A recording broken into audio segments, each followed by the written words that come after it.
예, 안녕하세요.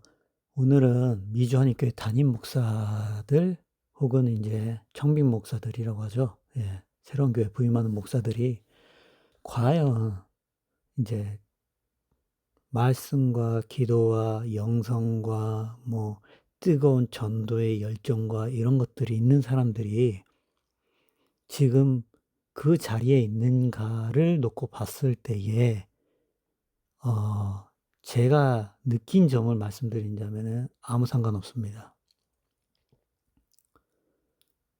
그러니까 이 담임 목사 그리고 청빙 그리고 동사 목사 뭐 이런 것들을 논하기 전에 미주 한인교회의 목회자 양성 시스템을 메커니즘을 이해하셔야 됩니다.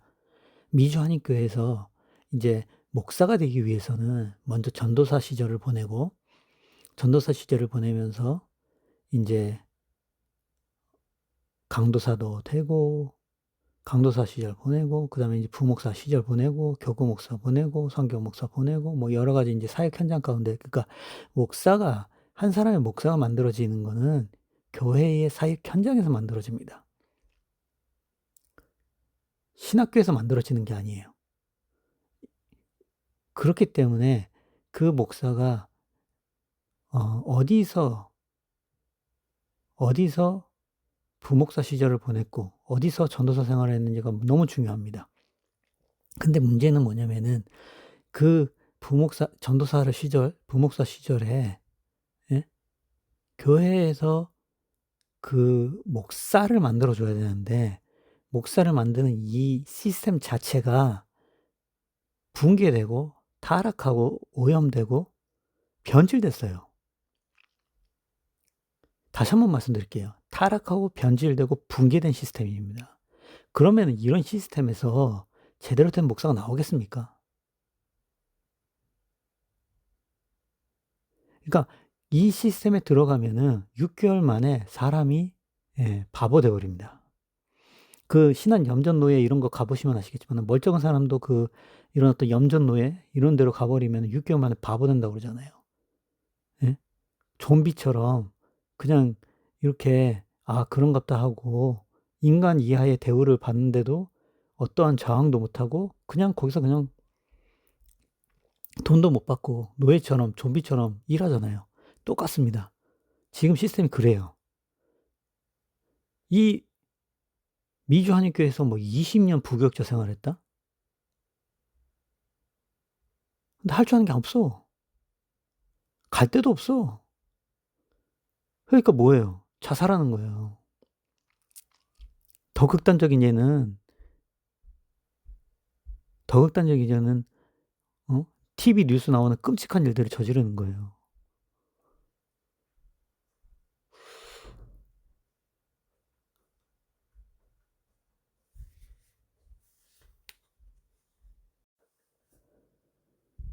그러니까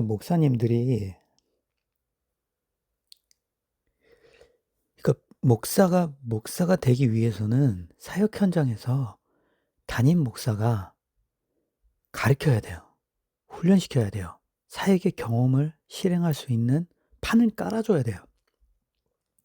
설교할 수 있는 기회를 보장해 주고 예? 그러니까 사역 그 현장 가운데에 여러 가지 다양한 시도를 할 수 있게 얘를 뒤에서 서포트하게 해 줘야 돼요.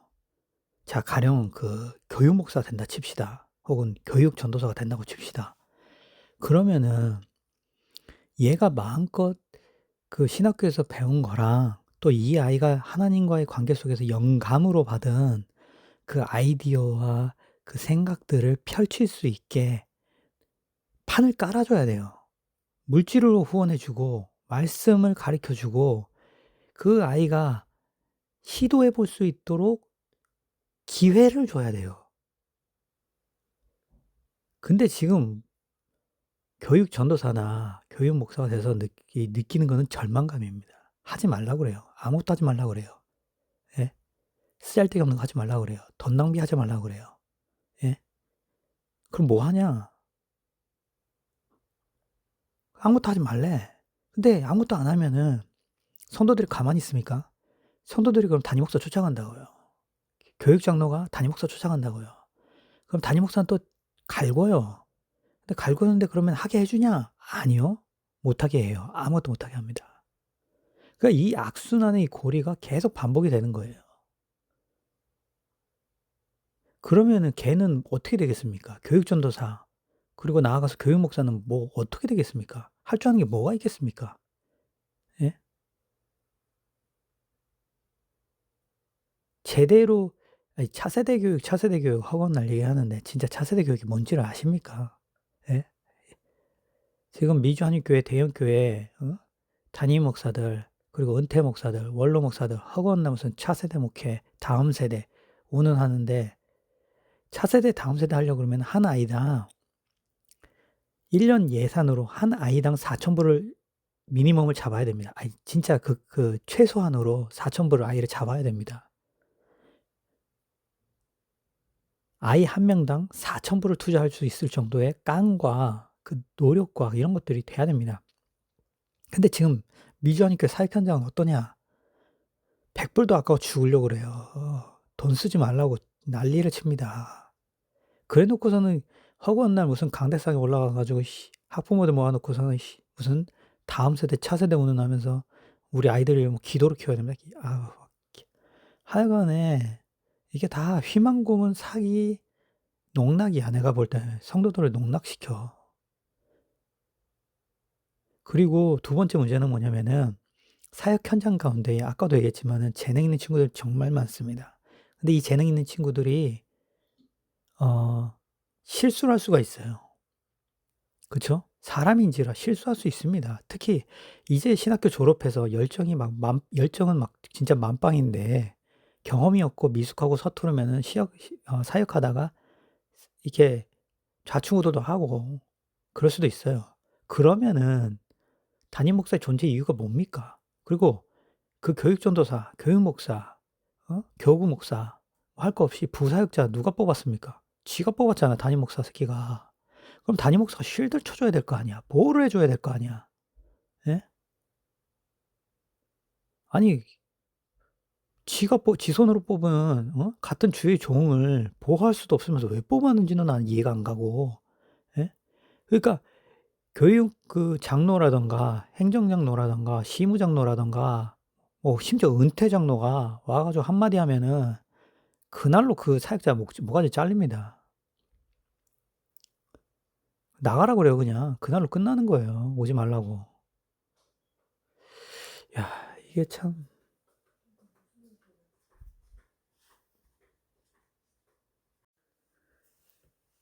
그러니까 이 분기에 대한 타락하고 오염되고 사람을 갖다가 바보로 만드는 그 염전 노예같이 바보로 만드는 이 미주 한인교회 이 시스템 구조상에 제대로 된 놈이 나오겠냐고요. 예? 제정신 밝히고 자기 할 말 하고 잘못했던 건 잘못했다고 얘기하고 궁금한 거 이게 진짜 중요합니다, 사역자는. 예? 부사역자 시절에 왜라는 질문을 정말 많이 해야 됩니다. 근데 그걸 지 혼자 하는 게 아니라 담임 목사님 혹은 그 뭐라고 그러냐 사수라고 그래야 돼? 예? 수석, 선임 뭐 이런 목사들한테 가서 얘기를 할 수 있어야 돼요. 질문을 하고 답을 그 사람들이 말하는 거를 받아 적으면서 자기 걸 이렇게 생각을 하면서 자기 걸 만들어가는 그 과정이 필요한데 아까도 얘기했지만은 선임이건 선임 목사 새끼들도 마찬가지인데 지 살기 바쁘니까 죽이려고 그래요. 모든 문제를 전도사나 이런 하급 애들한테 다 떠넘긴다고. 그러니까 지는 잘못 안 했다고 나온다고. 그러니까 이 아까도 말했지만은 이 구조 자체가 사람을 키우는 구조가 아니라 사람을 바보 좀비로 만드는 구조라고요. 근데 이런 구조 속에서 살아남는 놈들은 누구냐? 말씀, 기도, 전도 열정? No. 그런 애들은 못 살아남지. 살아남는 애들은 누구냐? 아부하고, 예? 비위 맞추고, 눈치 보고, 예? 죽으라면 죽는 신용도 하고, 응? 담임 목사가 여자하고 뭔 짓을 하고, 담임 목사가 교회 장부 갖고 뭔 짓을 하고, 무조건 담임 목사님 찬양하고, 나는 죽어도 살아도 담임 목사님 쫓아갑니다 하면서 막 이쁨 받으려고 하고, 예? 근데 이런 놈들이 또 충성심 있냐? 아니야. 충성심 없어 이런 놈들은 또. 눈치 본다고. 눈치 보고 간 보면서 이렇게 보고 있다가 예? 뒤통수 친다고요. 예? 교인들 끌고 나가든지 예? 아니면은 담임 목사 내쫓고 지가 교회를 먹든지 뭐 둘 중에 하나인데 이런 놈들만 끝까지 살아남아서 수석 목사, 선임 목사 이딴가 되고 나아가서 청빙 그러니까 인맥이 너무 좋지. 그 끼리끼리 논다고 이미 미주한인교회가 예? 남의 교인 교인들 뺏어다가 혹은 자기 담임 목사 뒤통수 쳐 가지고 교회 뺏어서 그러면서 원로 타이틀 단 것들인데 그러니까 끼리끼리 잘 맞으니까 끼리끼리 끌어주고 이러니까 그런 놈들이 또 되는 거예요. 그러니까 그런 놈들이 주류가 되는 거고. 그러니까 이런 그러니까 살아남는 놈들도 그런 놈들이고 제대로 정신 박히고 그런 애들은 어디로 가냐? 다 쫓겨나는 거예요. 제대로 훈련도 못 받고 나가는 거예요. 근데 이제 청빙 목사도 마찬가지예요. 청빙을 하잖아요. 예? 청빙을 할 때에 예? 교회에서 어디 교회에서 사역했는지를 본다고요. 어디 교회에서 사역했는지. 그러면은 그리고 장로들도 좀 미안한 얘기지만은 어 청빙 장로가 저한테 그 얘기를 하더라고요. "목사님, 우리가 담임 목사 뽑을 때 기도하는 목사, 말씀 은사 있는 목사 이런 목사 그런 거는 기본이니까 뭐 말할 필요도 없고 그렇지만 가장 중요한 게 보는 건 뭐냐면은 우리 말을 잘 들어주는 목사를 1 순위로 뽑는다는 거예요. 그것도 웃기죠. 예. 아니 말이 다르잖아요. 예. 하나님 나라에 교회 주인은 누구야? 예수 그리스도라며. 예? 하나님 말씀대로 산다며. 어? 하나님의 신권 통치 그거 왜 운운하면서 근데 교회는 왜 그래? 현실은 아니잖아 그게. 예? 현실은 그게 아니잖아요. 그러니까 제가 참 마음이 아파요. 부 목회 사역 현장 가운데에 다듬어지지 않은 채 밖에 나가면은 시한폭탄 같은 사역자가 되는 거고 그렇다고 예? 부교육자 생활을 하면은 6 개월 만에 예? 생각도 못하는 좀비가 돼 가지고 침 질질 흘리면서 멍 때리면서 하루하루를 보내면서 예? 그래 가지고 나오면은 그래 가지고 끝까지 살아난다? 끝까지 살아남지 못하지. 아까도 얘기했지만은 눈치 보고 아부하고 예? 기회 되면은 바로 그냥 교인들 끌고 나가든지 아니면 담임 목사 쫓아내서 자기가 먹든지 이런 그런 어떤 그 교활한 그런 것도 있고 이런 애들이 끝까지 가는 거지. 침 질질 흘리고 좀비같이 이런 애들은 한 3 년만 데리고 있어도 많이 데리고 있는 거예요. 그런 애들 또 내보낸다고요. 그럼 그런 애들 3년 뒤에 나가서 담임 목회 할 수 있냐? 못 해. 할 줄 아는 게 뭐가 있어요. 예? 엄밀히 따져서 뭐 장례를 할 줄 알아. 주례를 할 줄 알아. 뭐 성찬식을 할 줄 알아. 뭘 할 줄 알아. 침례를 할 줄 알아. 뭘 할 줄 알아. 아니 어떤 원로 목사님 나한테 그러더라고요. 예. "그냥 하면 된대." 하면 되긴 뭘 하면 돼. 이게 그냥 되는 거야 이게. 그 사역 현장 가운데